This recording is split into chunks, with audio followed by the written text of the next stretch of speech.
я пригласил всех желающих поучаствовать в данном мероприятии. И к моему удивлению, да, то есть около 190 перепостов, то есть очень много людей откликнулось и выразили разного рода инициативу, как материальную, как физическую.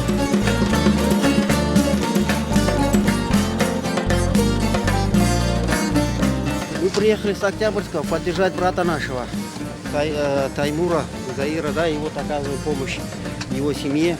Вот. Делаем ремонт, строительные работы, штукатурим на данный момент.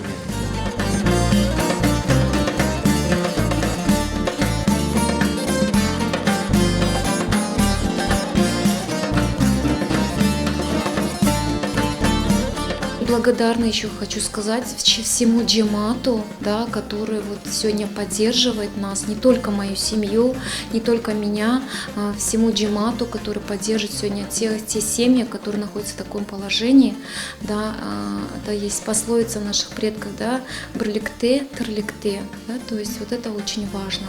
Чем насколько мы будем дружными, да, брлик, то вот это нам даст вот, как бы, вот эту силу. Да.